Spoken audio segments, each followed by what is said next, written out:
boa tarde. Começando hoje falando um pouquinho sobre pesquisa, análise de dados, repercussão do xadrez político sobre a prisão, a condenação de Jair Bolsonaro. O que acontece agora?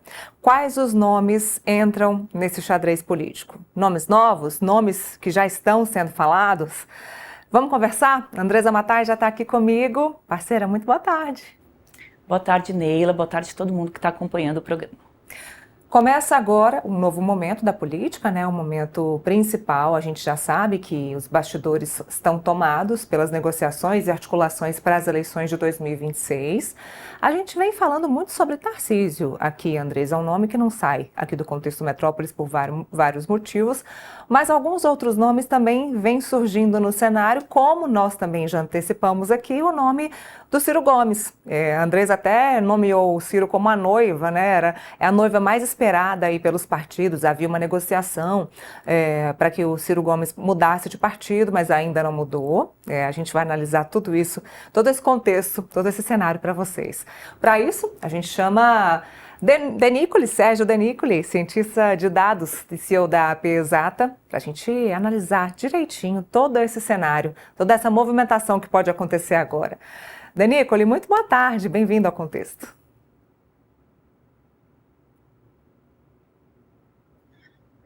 Enfim, semana parece que começa mais calma, né? Estamos mais focados agora na CPMI do INSS, mas a questão das redes, ela teve uma alteração bem interessante depois da condenação do Bolsonaro, né? Pelo que a gente observou, houve uma certa fadiga dos bolsonaristas, né? As pessoas ficaram muito decepcionadas, muito cansadas e estão um pouco desanimadas nas redes. Isso fez com que o Bolsonaro disparasse menções negativas. Para vocês terem ideia, do dia 7, né, que foi a grande manifestação, até hoje o Bolsonaro ampliou em 15 pontos as menções negativas. Depois da condenação, isso cresceu ainda mais, ele chegou a marcar 69% de menções negativas, justamente porque os apoiadores ficaram realmente cansados. E aí a gente começou a observar algumas mudanças, né? O que aconteceu, na verdade? Para onde está indo esse público que movimenta as redes, que faz a polarização andar para frente, né? Primeiro, um reflexo de uma melhora do Lula nas intenções, né? A gente vai medindo isso diariamente, também houve uma leve melhora, as pesquisas já começaram a mostrar isso. Nós perdemos o áudio do Denicoli, pessoal. Estão ouvindo? Estão ouvindo? Bom, a gente vai tentar restabelecer o contato com o Sérgio Denicoli. Enquanto isso, a gente vai falar um pouquinho aqui sobre política, então, sobre esse exato contexto que estávamos falando. Momento agora de que os partidos escolham quem serão os candidatos para as eleições 2026. Momento em que o Centrão se reúne aí com a ala de direita para determinar quem vai ficar no lugar de Jair Bolsonaro. A gente já conversou aqui com o Eduardo Bolsonaro no contexto, que diz que vai ser Bolsonaro até no final, mas me parece que agora eles vão ter que mudar um pouquinho essa cabeça, né, Andresa? Pois é, está se aproximando muito do momento em que, afinal, a direita vai ter que tomar uma decisão com relação ao seu candidato. Já se falou que teria um candidato único, depois que seriam vários candidatos para tentar enfrentar o presidente Lula, e agora eu estou ouvindo de novo, viu, Neila, que vai ter um candidato único. Essa é a nova, voltou de novo, né, para o cenário, a questão de se ter um candidato único. E esse candidato único, a certeza que se tem é que ele tem que ter o apoio do Jair Bolsonaro. Quem vai ser, ninguém sabe, mas que o Bolsonaro vai ter que apoiar, isso é um fato, porque o Bolsonaro tem uma parcela significativa do eleitorado da direita, da extrema-direita, sem o qual fica muito difícil viabilizar eleitoralmente um candidato da direita. Então ele fica ali, por exemplo, o Tarcísio no centro, centro-direita, mas tem uma massa de eleitores ali que podem fazer a diferença na eleição, principalmente num segundo turno, que é esse grupo que está fechado com o Bolsonaro e não abre. Então o Eduardo Bolsonaro já se colocou, né, na entrevista pra gente como um candidato, ele faz um enfrentamento ali com o Tarcísio de Freitas. O problema é que o Eduardo Bolsonaro muito em breve vai fazer companhia para o pai ali na Papuda, né? Pelo que a gente está acompanhando o Supremo Tribunal Federal, o próximo julgamento deve envolver o Eduardo Bolsonaro, que é aquela ação que o ministro Alexandre de Moraes, inclusive, né, levou à prisão domiciliar do Bolsonaro, que os acusa de fazer uma conspiração contra o país. Ninguém tem dúvida que o Alexandre de Moraes não cansou da família Bolsonaro, assim como o eleitorado, né, pela pesquisa que o Denícoli está trazendo para a gente, já deu uma desgastada nesse assunto. A avaliação, pelo que eu estava conversando um pouquinho com o Sérgio Denícoli, é que e as pesquisas da AP Exata, elas medem o sentimento das pessoas nas redes sociais, então tudo que é postado ali com relação ao Jair Bolsonaro, ao Lula, à anistia, esses temas que a gente vem tratando aqui, ela mostra que as pessoas já entenderam que o Bolsonaro foi condenado e que não tem mais o que fazer. Então vamos virar o assunto, virar essa página e ir para o próximo assunto. Então é nesse sentido que o Denícoli captou ali o sentimento do eleitorado. Então é muito possível que haja um movimento do Bolsonaro para definir logo esse campo. A anistia é uma agenda que eles estão querendo aprovar no Congresso, mas não é fácil aprovar uma anistia ali porque depende de passar pela vontade do presidente da Câmara, que é Hugo Mota, ou do presidente do Senado, que é o Davi Alcolumbre, que não tem mostrado a menor disposição para pautar esse tema. Tem muitos acordos e acertos políticos ali. Agora, como a gente já comentou aqui a semana passada, para essa base aí do Centrão, se não votar anistia, não vota mais nada no Congresso, porque essa é a agenda prioritária deles, eles não vão priorizar a agenda do governo. O governo quer avançar com a sua pauta eleitoreira para poder ter entregas no próximo ano. Inclusive hoje, Neila, tem uma reportagem importante na Folha de São Paulo que eu queria chamar a atenção, que fala um ponto que a gente comentou a semana passada e você reforçou bem, que é a questão das contas públicas. Por mais que os petistas ali, a esquerda, tentem florear de que a economia está melhorando, não é esse o cenário ali quando você vai olhar os números. O país está caminhando cada vez mais por uma crise fiscal. O ministro Fernando Haddad já havia feito esse alerta ali atrás, quando ele tentou aumentar impostos. Foram mais de 20 tentativas de aumento de impostos desse governo até agora para tentar fazer caixa. O problema é que a gente está chegando perto do ano eleitoral e a gente vê o governo querendo abrir os cofres. Então, é mais ou menos você está aí na sua casa, você já está sufocado em dívidas, já usou tudo que tinha no limite do cheque especial, Neila, e ainda vai lá e vai fazer umas comprinhas porque você usa o cartão de crédito achando que você vai fazer milagre.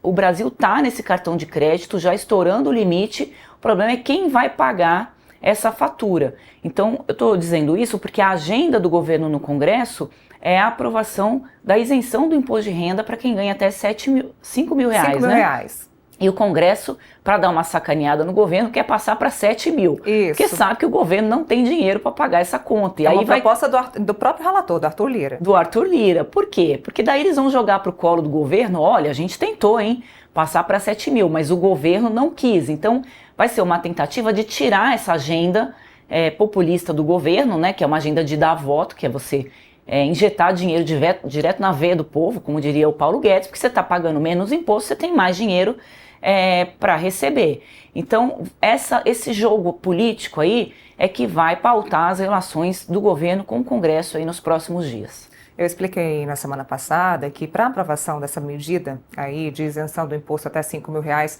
ou 7 mil e pouco, como prevê aí o relator Arthur Lira, é preciso uma contrapartida, e não sou eu que estou dizendo, não é o Arthur Lira que está dizendo, está na Constituição.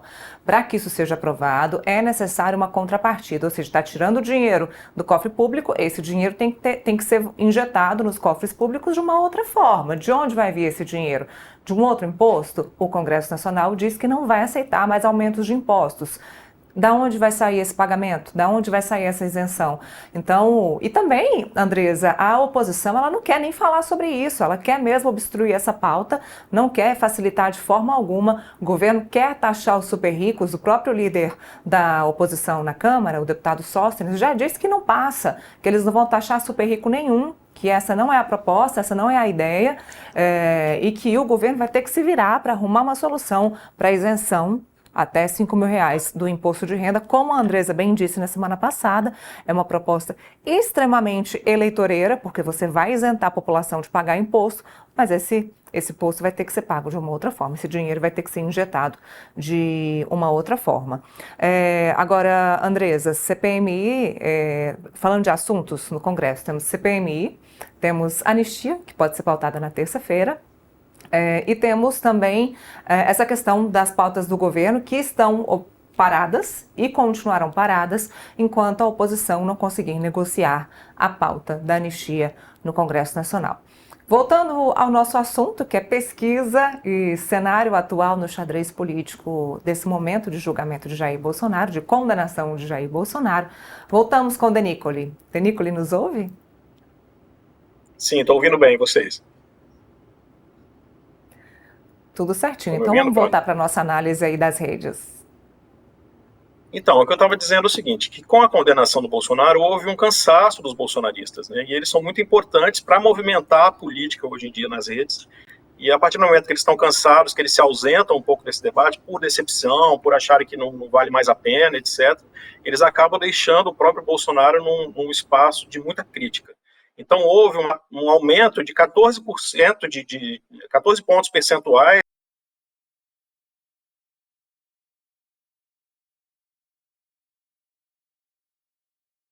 Vamos fazer o seguinte, produção, coloca na tela para mim as análises que o Denícoli ia fazer. Vamos dar uma olhadinha.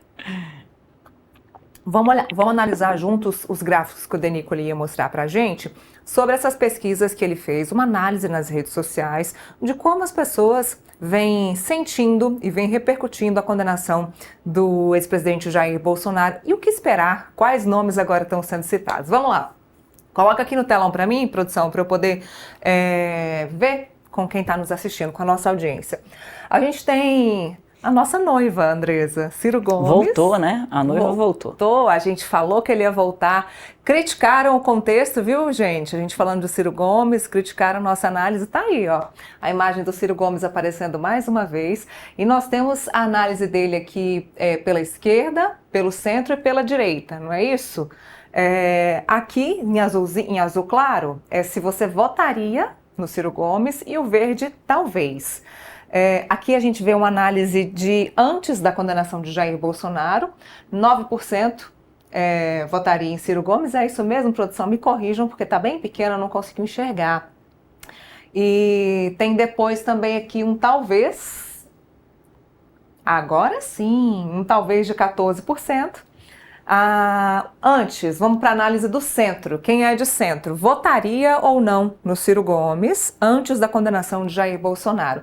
22,3% disseram que sim e 36% disseram que não. Temos o Denícoli, então? Ô, Denícoli, estamos de volta. Estamos aqui fazendo a análise dos seus dados, mas ninguém engasgando hoje, do que você para contar para a gente. Hoje está mais complexo, né? A conexão talvez tenha nos dado aí criado uma armadilha, né, ter caído, mas espero que não caia mais. Vamos prosseguir aqui. Enfim, explicando esse gráfico aí, Neila, que você estava já orientando aí as pessoas que estão nos assistindo, isso aí mostra quem votaria e quem talvez votaria no Ciro Gomes, né? E aí a gente fez uma divisão por esquerda, centro e direita. Fazer uma divisão dentro da direita também, para a direita bolsonarista e não bolsonarista. Mas esse gráfico mostra o seguinte, que a esquerda houve aí uma redução de pessoas que votariam no Ciro, que foi de 9,8 para 9,2, isso antes da condenação do Bolsonaro e depois da condenação do Bolsonaro, aliás, 9,8 foi para 7,7, depois o centro de 20,3 foi para 23,9, teve uma subida, e depois a direita estava 9,2, foi para 12,9, isso dos que votariam. Dos que talvez votariam foi de 15,3 para 19,4. Então, nota-se que o Ciro tem entrado mais à direita, tem perdido um pouco à esquerda, ele tem se deslocado mais para a direita, as pessoas têm olhado para ele com uma forma com menos rejeição, ou seja, ele começa a se desenhar como um candidato mais apto à direita. Se nós olharmos a variação, né, à esquerda o Ciro perde, então, 2,9, de intenção, o centro ele ganha 0,4 e a direita ele ganha 7,8 depois da condenação. Então, as pessoas começaram a buscar uma alternativa ao Bolsonaro. No cenário que se desenha, há uma dificuldade ainda de se entender quem vai herdar esses votos. Há uma direita que está realmente perdida, que mesmo sendo bolsonarista ou não, ela não sabe quem votar, porque havia uma ideia de que o Tarcísio seria o sucessor natural, né, dentro de uma negociação da direita, já que ele, enquanto governador de São Paulo, que foi colocado como candidato pelo Bolsonaro, ele teria naturalmente a possibilidade de suceder o Bolsonaro no nome para a disputa presidencial, mas depois houve uma briga com o Eduardo, o Tarcísio começou a ser associado ao Centrão, E aí os eleitores estão um pouco perdidos. O Ciro, então, nesse ambiente, ele passa a ganhar um pouco mais de protagonismo, e 8 pontos, em alguns dias, é bem significativo. Se a gente olhar dentro da direita, especificamente, entre os bolsonaristas e a direita, se nós olharmos a direita que seria não bolsonarista, digamos assim, os que votariam passaram de 12 a 20,6, e os que talvez votariam passaram de 17,6 para 5. Entre os bolsonaristas, a variação foi um pouco menor, mas houve melhora também. Ou seja, os que votariam passaram de 5,3 para 8,4, e os que talvez votariam passaram de 7,1 para 10,7. Então mostra realmente o Ciro com uma possibilidade de ter algum fôlego, né? O grande problema do Ciro é a rejeição que ele tem dentro dos espectros. Apesar de ter essa variação, dele ter melhorado a imagem, inclusive dentro da direita, o Ciro tinha uma rejeição de 75,5 antes da condenação, agora passou para 67,7, caiu bastante, mas ainda tem uma barreira muito grande. Na esquerda aumentou, foi de 75,9 para 78,8, ou seja, as pessoas da esquerda estão entendendo o Ciro como opositor desse espectro, como uma pessoa de direita, e no centro, o Ciro vai de 41,7 para 41,3, praticamente a mesma coisa, mas ele tem uma barreira grande que ele tem diminuído com uma certa rapidez, né, principalmente cooptado um sentimento antipetista pelas críticas que tem ao Lula, muito incisivas, continua fazendo, mas há ainda uma certa resistência porque ele fez muitas críticas também ao Bolsonaro. Então, por enquanto, a direita não bolsonarista está mais atraída pelo Ciro, foi ela que deu esse salto maior, mas a direita bolsonarista também começa a olhar o Ciro como uma alternativa. É um candidato muito conhecido, né? Já foi candidato muitas vezes, as pessoas sabem o que o Ciro fala, quais são as ideias dele, e uma coisa curiosa é que quando se fala do Ciro nas redes, fala-se das propostas do Ciro. Ele não entra tanto nessa briga ideológica, ele entra como uma pessoa que tem um plano de desenvolvimento para o país. As pessoas que gostam do Ciro, que admiram o Ciro, falam isso. Então, acaba dando a ele um suporte de conteúdo que talvez outros candidatos não teriam. E também ainda não estão desenhados dessa forma, né? O Ciro já vem com ideias econômicas, né, de desenvolvimento do país, que ele vem falando e vem agradando esse público que gosta dele. Então pode ser que realmente aconteça algo aí que dê ao Ciro Gomes mais fôlego, porque realmente esse crescimento que ele teve depois da condenação do Bolsonaro saiu da normalidade, né? Aquilo que eu falo, sempre que a gente analisa a rede, tem um padrão, a gente observa o que sai do padrão. Um candidato que cresceu mais de 7 pontos dentro de um espectro por conta de uma condenação, né, de uma liderança da direita, mostra que realmente tem aí alguma coisa que está acontecendo de mudança, né? Algumas pessoas, inclusive, acham que o Ciro tem parecências com o Bolsonaro pela posição que ele tem tomado de antissistema, de crítica política tradicional, enfim. O que também é curioso, porque o Ciro, a gente sabe, vem da política tradicional, de família, uma família muito política, né? Mas realmente os posicionamentos dele recentes estão afastando um pouco essa imagem no político antigo, né? E estão dando a ele esse fôlego. Se vai continuar ou não, eu não sei, mas realmente as redes mudaram. Sim. Pelo que você está colocando, essa de uma candidatura do Tarcísio, por exemplo, está favorecendo o Ciro Gomes, né? Que as pessoas já veem como um candidato. O Ciro Gomes participou aí das últimas eleições presidenciais. Interessante você falar essa questão de que as pessoas o associam a propostas, né? Ele fez umas campanhas que acabou martelando muito, né? Propostas de governo, e isso pegou, né? Pelo visto, as pessoas não esqueceram das propostas dele. Eu me lembro muito de uma proposta que o Ciro fez, que depois o governo Lula implementou. Ele até falou que o crédito deveria ser dado a ele, que é a questão de renegociações de dívidas, né? De um país super endividado, que é um tema que se discute muito pouco, e o Ciro trouxe na campanha, acho que era SPC Ciro, que o pessoal brincava na época da campanha, e depois o Lula implementou, e depois nem sei como é que deu esse programa do Lula, porque não se falou mais sobre isso. Mas dá para depreender que a demora, que essa indefinição da direita em ter um candidato é o que está beneficiando o Ciro. E vocês acompanharam aí, quem está assistindo o programa, que a gente colocou uns posts, né, que o Denícoli foi captando ali nas redes sociais, nas pesquisas que ele está fazendo aqui com exclusividade para o programa, da bolha bolsonarista, falando do Ciro Gomes, né? Então a gente está vendo aí um post aleatório, né? Que é na ausência do Bolsonaro, eu vou votar em Ciro Gomes, quero ver Pi. Não dá para falar. Vamos tirar isso do ar, vai, produção, que tá com muito palavrão. Enfim, parece que é o seguinte, se fala muito isso também, os estudiosos dos extremos, né, Denícoli, assim, que tem que se ter muito cuidado quando o governo não está bem, porque o eleitor pode optar por esculhambar geral, como disse aí esse usuário aí das redes sociais. Então ele vai para o pior cenário que tem, pega lá o mais extremista que tem, para dizer, olha, se ninguém deu certo, vamos ver se esse aqui que é um maluco, vai lá e resolve. Não estou dizendo aqui que o Ciro Gomes é um maluco, estou falando aqui o contexto de como pode ser o comportamento do eleitor muito descontente com o governo de ocasião, né? Seja o Lula ou quem quer que seja, né? É um comportamento que se enxerga, que já é comprovado aí do eleitorado, não só brasileiro, de que quando a coisa está ruim, acaba se optando por alguém muito extremista, com a ideia de que só assim você conseguiria resolver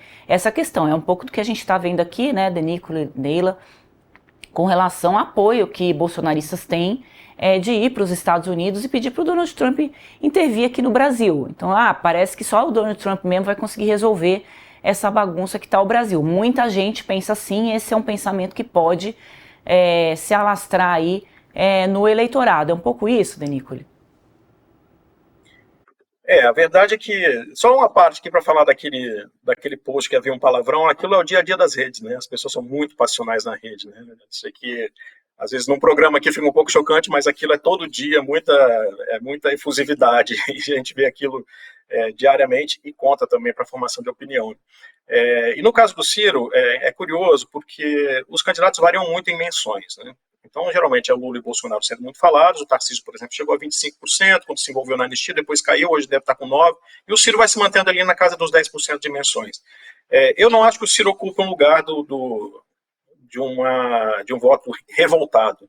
Eu acho que ele está ocupando o lugar de um voto focado na economia. Eu acho que é ponto pacífico à direita que a economia do Lula é ruim, né?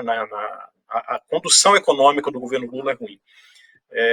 E o Ciro, como ele tem um discurso econômico e ele já tem esses 10% de menções já fixos, digamos assim, né, ele não sofre essa variação que outros candidatos sofrem, não precisa haver uma motivação nacional para que o Ciro seja falado, ele está ali todos os dias sendo falado, pelo menos 10% de quem fala dos eventuais candidatos fala do Ciro, porque ele conseguiu montar um público que desperta atenção para esse público, ou seja, é um público que está atento ao que ele diz e que vai replicando o que ele fala.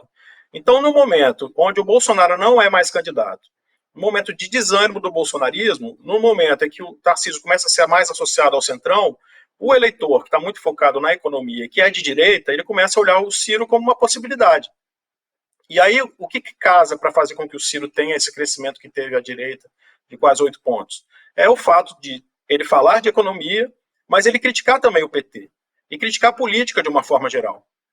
Então, eu acho que isso são atributos hoje para a direita, ou seja, é antipetista, então já é um atributo.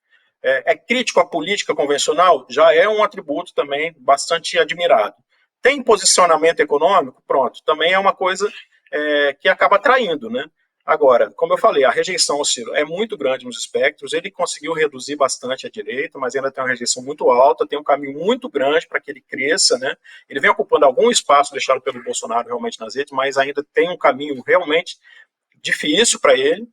Mas no ambiente que nós estamos hoje, nada me surpreende. E como há uma narrativa que está sendo construída pelo Ciro, que começa a quebrar um pouco as barreiras da rejeição, não me surpreenderia que se isso continuasse, né? Mas como eu falo, a análise de rede, a gente observa os padrões, o que altera o padrão, e se esse padrão alterado continua ou não, né? Neste momento, estamos no momento que o padrão se alterou. Se ele vai continuar ou não, a gente vai saber nas próximas semanas se realmente o Ciro ficou mais atrativo, né, ao ponto de angariar um voto e crescer na disputa. Até porque o Ciro, há algum tempo, começou a ser visto como candidato ao governo do Ceará. E me parece que agora ele volta ao centro da possibilidade de ser candidato a presidente, porque realmente tem esse público e porque há um vácuo, né? Quem vai ocupar esse vácuo, eu acho que é a grande questão, né? Como você falou, Andresa, o Eduardo também tentando fazer alguns movimentos, né, para tentar trazer esse público bolsonarista aí, fazer uma bancada dentro de um outro partido, talvez, né? Então não está muito claro para onde que o Bolsonaro vai apontar. Eu acho que já há um candidato realmente de centro, né, entendido como centro, que é o Tarcísio, centro-direita, que já agrada um público bem amplo, inclusive partidos do centro, mas, enfim, está aí o Ciro também mostrando que tem algum fôlego e que pode, enfim, talvez crescer. Denícoli, o Ciro, você colocou essa questão dele para o governo, também se fala para o Senado, né? Tem uma disputa pelo Ciro, do passe do Ciro, hoje ele está no PDT, tem questões locais ali que desagradam o Ciro, ele conversou com o PSDB, que estava esperando muito que ele fosse para lá, mas de repente, no meio do caminho, teve uma traição ali e ele foi aparecer na festa do União Brasil com o Partido Progressista, que fizeram uma federação e hoje é o maior grupo de direita do país. Então ninguém entendeu muito a presença do Ciro ali. A gente entrevistou na época o ACM Neto, que é presidente da fundação do União Brasil, é um líder importante ali nesse grupo. Ele chegou a dizer, né, Neila, do Ciro, de repente, entrar também no União Brasil. Por isso que a gente fala que ele é uma noiva, que o passe dele está sendo disputado, não é à toa. As pesquisas estão mostrando que o nome do Ciro voltou a circular com força aí na cabeça do eleitorado. A eleição está longe, né? É só no ano que vem, mas na política ela está muito perto, porque só se discute isso em Brasília, aliás, esse ano todo, né? Isso é muito característico de um governo fraco, como é o governo Lula, que não está preenchendo todos os espaços políticos, né, que deveria preencher para que não se antecipasse tanto essa agenda eleitoral. O Tarcísio Denícoli viria para Brasília essa semana, hoje, para ter reuniões para poder pautar a anistia ali no Congresso. Essa agenda foi cancelada e, segundo as informações, é porque ele considerou que já se foi feito todos os esforços para que o Congresso paute a anistia. Me parece que ele está jogando a toalha. A gente vai apurar mais um pouquinho aqui, a gente está ao vivo, né, Neila, assim, no curso do programa, mas se for isso mesmo, à primeira vista, eu diria que ele está jogando a toalha, porque senão ele teria vindo para Brasília para tentar articular. Se ele vem para Brasília para articular a anistia, isso não é pautado pela Câmara, inclusive pelo seu colega de partido, que é o presidente da Câmara, isso vai cair no colo do Tarcísio. Ia pegar mal para o próprio Tarcísio, que não conseguiu sequer convencer o presidente da Câmara, seu colega de partido, a pautar esse tema. Mas as pesquisas que você andou fazendo aí, Denícoli, mostram que as pessoas estão cansadas também dessa pauta da anistia, acham que não tem tanto apoio mais a isso, né? Eu acho também, Andresa, que mudou um pouco o foco, porque a partir do momento que o Bolsonaro foi condenado, começa-se a discutir se ele vai ter uma prisão domiciliar, se ele vai para a Papuda, se ele vai, enfim, para a Polícia Federal. E aí começa-se também a jogar isso no ambiente da negociação, né? Hoje mesmo a imprensa, acho que se eu não me engano, o próprio Metrópole já divulgou que se o Trump vier com sanções, muito provavelmente isso vai levar o Alexandre de Moraes a colocar o Bolsonaro na Papuda. E o Tarcísio, que estava buscando o bolsonarismo, agora me parece que a situação se inverte, né? O bolsonarismo vai precisar do Tarcísio para fazer o meio de campo aí. Então o Tarcísio, eu acho que tem valorizado o passe dele. Então eu estou aqui, né? Se precisarem de mim, me acionem, mas eu tenho aqui a minha eleição em São Paulo, posso concorrer, estou na cadeira de governador, uma eleição que é mais simples, digamos assim, porque já está ali no ambiente de poder. E então, me parece que esse é o baralho do momento, né? São as cartas que cada um está jogando.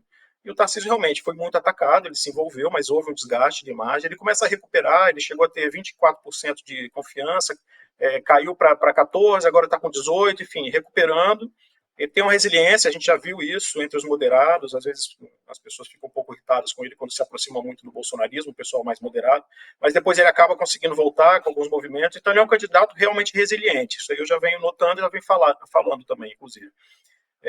Mas a situação do Bolsonaro é frágil, e neste momento o Bolsonaro quer a possibilidade de talvez ficar em casa, né, preso em casa.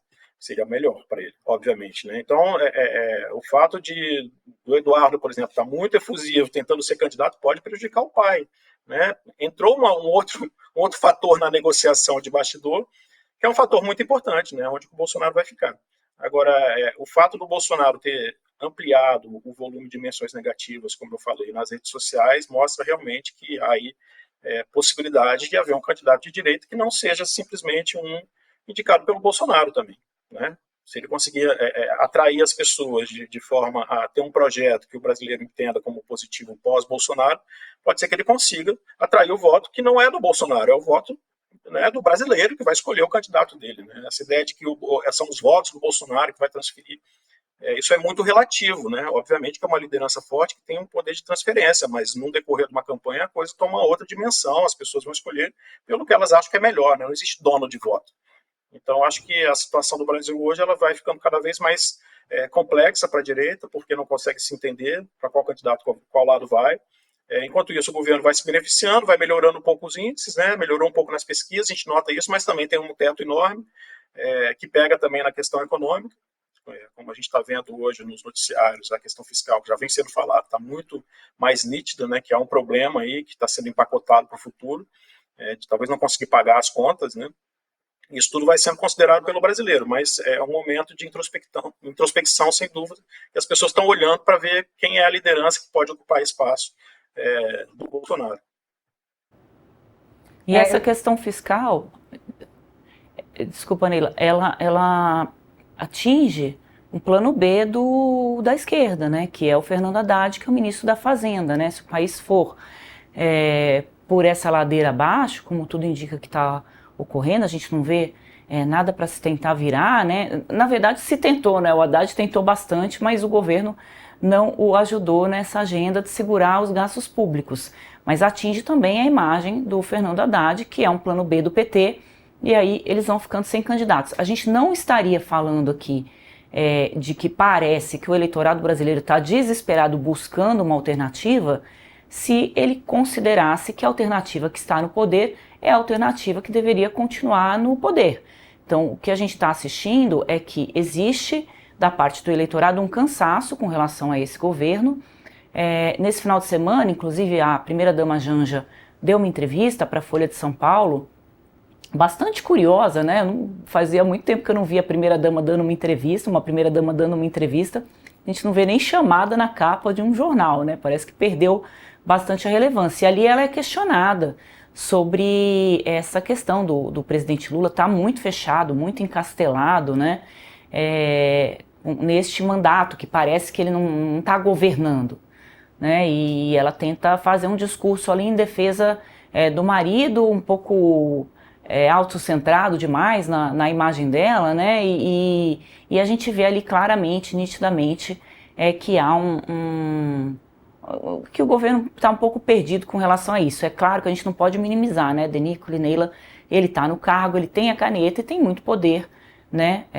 Frente a isso, a gente só teve um presidente desde o Instituto da Reeleição que não foi reeleito, que é o Bolsonaro. Ele se esforçou bastante para não ser reeleito e quase foi, né? A diferença dele para o Lula foi muito pequena e todo mundo sabe que não foi o Lula que ganhou a eleição, foi o Bolsonaro que perdeu a eleição e o Lula aproveitou ali, conseguiu voltar à cena política, mas tem feito um governo que não era o governo que se esperava dele para que a esquerda volte, né, a controlar a política brasileira. Eu te cortei, né? Te devolvi a palavra. Não, é porque você falou da questão fiscal e a gente, no início do mandato do presidente Lula, esse Lula 3, a gente dizia muito que a pedra no sapato do presidente era a segurança pública. Só que hoje a gente já vê que a pedra no sapato do presidente Lula é a economia, e não só na questão fiscal, também na questão de poder de compra. O brasileiro não tem mais o poder de compra que tinha, os juros estão nas alturas, então até para a pessoa conseguir fazer um financiamento está muito complicado. Não consegue comprar, não consegue financiar, os impostos, querendo aumentar impostos. Então a vida do brasileiro, principalmente da classe média, que é de quem o presidente Lula vem tentando se aproximar nos últimos meses, tá com muita dificuldade. A gente pode dizer que é mais ou menos o que vem acontecendo na economia do Brasil, né, Denícolo? Tem uma coisa que a gente observa, é que essa questão fiscal ela é um pouco complexa para a população em geral entender. A população em geral entende mais quando ela vai ao supermercado se o preço baixou ou subiu. Tivemos uma deflação, né, nesse mês. Isso, então, parece que a situação está melhorando para uma parte da população. O Lula, obviamente, tem o seu eleitorado, enfim, que acaba acreditando no que ele diz, né, no discurso, na retórica do governo, de que as coisas estão melhorando. Mas o que a gente observa é que, a partir do momento que houve uma sanção dos Estados Unidos ao Brasil, capitaneada pelo Eduardo Bolsonaro, né, e o Paulo Figueiredo, ou seja, opositores do Lula, isso acabou dando ao Lula um fôlego não apenas pela bandeira patriótica que ele levantou, mas também pela culpabilização de eventuais problemas na economia. Então, a direita, que poderia ter colocado no colo do Lula o problema econômico, ela trouxe para o colo dela esse problema, e o Lula se aproveita disso, tanto que ele veio crescer, não imensamente, mas teve uma melhora, ou seja, ganhou um respiro, ganhou a possibilidade de ser um candidato mais competitivo do que vinha sendo antes desse caso acontecer, justamente porque divide a opinião, ou seja, tem a quem culpar. Houve taxação, está prejudicando os principais estados produtores do Brasil, a direita atrapalhou a economia, enfim, aí entra na guerra narrativa de um acusando o outro, né? E como eu falei, a questão fiscal, que é para o futuro, eu acho que o brasileiro ele tem uma dificuldade de perceber o que pode vir a acontecer, né? Ele olha muito para o imediatismo, né? Nós somos uma população muito imediatista. Então, nesse contexto, o Lula acaba se beneficiando. Mas ainda tem muita água para passar nesse rio, né, até as eleições, ou seja, os dados vão aparecer, né, não tem como você ocultar a economia de uma forma por muito tempo, né. Resta saber qual é o tempo que se consegue, né. Então, se o Lula conseguir ainda mostrar dados que sejam relativamente positivos ou entendidos como positivos para o eleitor que está mais inclinado a votar nele para uma reeleição, talvez ele consiga até esse feito.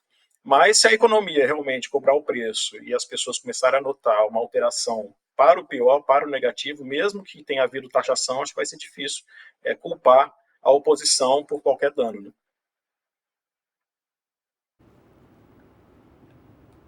Bom, análise feita. Vamos esperar os próximos passos, os próximos dias, porque ainda tem, como o Denícoli bem disse, decisão de para onde Bolsonaro, aonde vai ser preso, ver quais são as sanções que Donald Trump vai impor aqui ao Brasil, e os próximos passos aí nesse xadrez, para a gente poder analisar mesmo, de fato, quem é que vai vir como substituto de Jair Bolsonaro nas eleições de 2026. Mas muito interessante saber duas coisas. Uma, que Ciro Gomes vem sendo falado aí sem ter que ser questionado, né, de forma involuntária, o nome dele já surge. E dois, que as pessoas vêm olhando para um projeto e não apenas para um candidato. Denícoli, obrigada. Obrigada mais uma vez pela participação e pelos esclarecimentos aqui no Contexto. Muito obrigado a vocês. Bom trabalho. E semana que vem estamos de volta. Andresa, para encerrar esse assunto, eu queria